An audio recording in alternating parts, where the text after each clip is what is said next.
La 23e conférence des partis, autrement appelée COP23, se tiendra du 6 au 17 novembre prochain à Bonn, en Allemagne.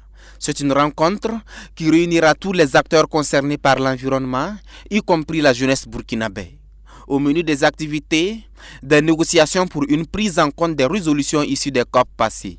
Parce que la coordination nationale des jeunes pour l'environnement et le climat veut que les jeunes burkinabés jouent pleinement leur rôle lors de ces négociations, elle organise une rencontre nationale. Donc cette conférence qui est la conférence nationale des jeunes sur le climat et les ODD, au cours de laquelle donc, il y a COP University Burkina, est une conférence que nous organisons pour préparer en fait les jeunes du Burkina et les jeunes d'ailleurs à s'impliquer davantage, à contribuer aux travaux de la COP23 qui aura lieu à Bonn et aussi de la COI 13. Donc la COI 13 donc, qui est l'organisation internationale qui réunit les jeunes du monde entier en faveur du climat.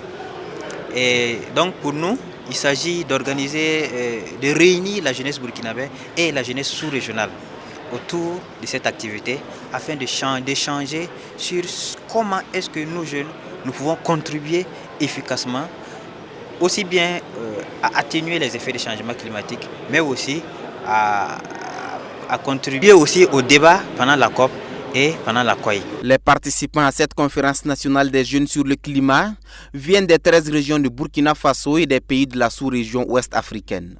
De quoi satisfaire le ministère de l'Environnement. Je voudrais avant tout féliciter les initiateurs. Voyez d'abord la composition non seulement du présidium mais aussi de la salle. Pour une structure qui n'a que 2 ans de vie, il faut le faire. Vous savez très bien que l'État, le gouvernement, à lui seul ne peut pas tout faire. Et lorsque nous avons des structures, singulièrement des structures de jeunesse, à même de relever des défis nobles, le gouvernement ne peut que les accompagner.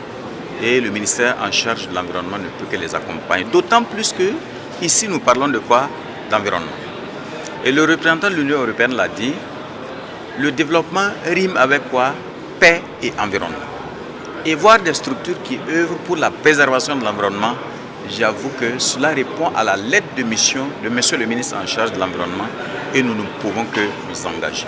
Les recommandations issues de cette rencontre de 3 jours seront remises et au gouvernement et aux partenaires qui accompagnent la coordination nationale des jeunes sur le climat.